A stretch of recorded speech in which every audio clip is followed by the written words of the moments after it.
This is the male disease. It's called being full of shit. The male disease includes the need to be in charge at all times. In charge, in control, in command. A real man sees himself as king of the hill, leader of the pack, captain of the ship.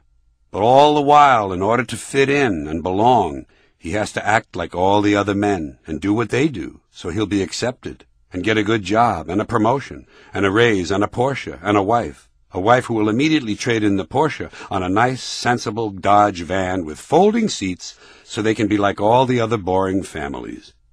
The poor fuck. The poor, stupid fuck.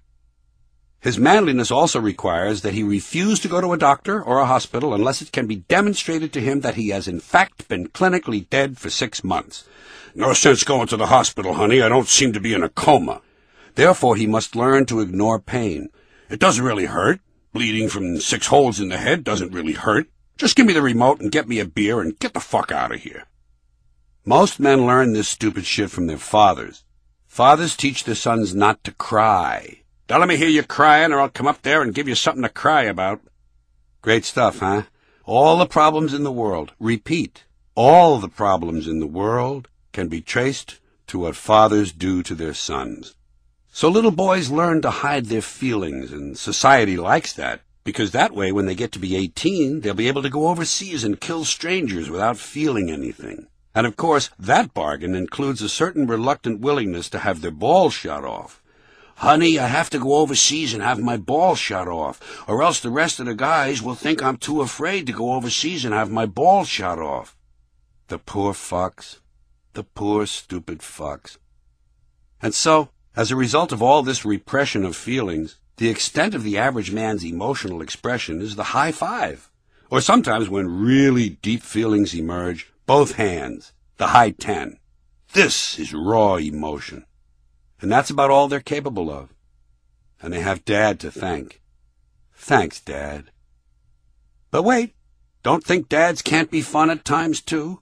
After all, dads introduce their sons to the wonderful world of men, the male subcultures, the really tough guy, masculine He-Man stuff. No wimps, no pussies, no softies.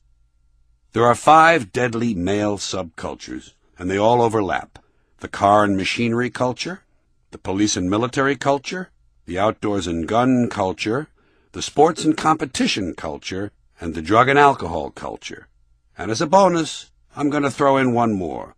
The let's go get some pussy and beat the shit out of queers culture. As I say, they all overlap. Many men belong to all 6. This male universe is, of course, detectable by analyzing its combustible chemical formula: gasoline, gunpowder, alcohol, and adrenaline. A chemistry rendered even more lethal by that ever-present, ever-delightful accelerant, testosterone. Talk about substance abuse? If it's chemical dependency you're interested in, you might want to look into testosterone. Testosterone! The most lethal substance on Earth. And it does not come from a laboratory. It comes from the scrotum. A scrotum located, interestingly enough, not far from the asshole. How fitting!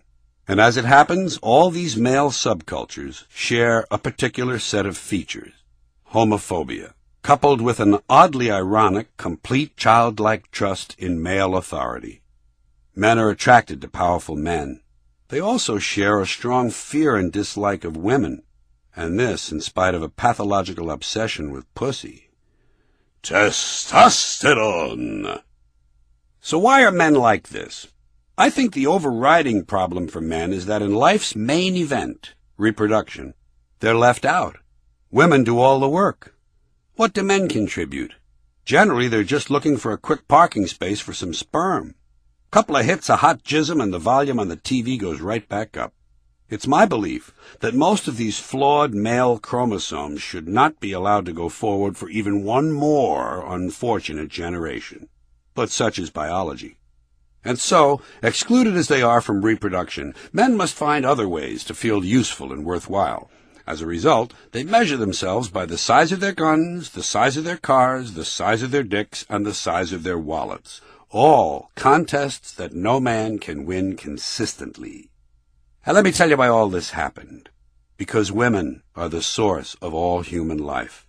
The first human being came from the belly of a female, and all human fetuses begin as females. The brain itself is basically female until hormones act on it to make it structurally male. So in reality, all men are modified females. Where do you think those nipples came from, guys? You're an afterthought. Maybe that's what's bothering you. Is that what's on your mind, Bunky? That would explain the hostility. Women got the good job, men got the shitty one. Females create life, males end it. War, crime, violence are primarily male franchises. Man shit. It's nature's supreme joke. Deep in the womb, men start out as the good thing and wind up as the crappy thing. Not all men. Just enough. Just enough to fuck things up. And the dumbest part of it all is that not only do men accept all this shit, half of it they do to themselves. By the way, I'm not letting women completely off the hook. After all, the one part of the lower anatomy that is the same in both sexes is the asshole. But women who are assholes aren't called that.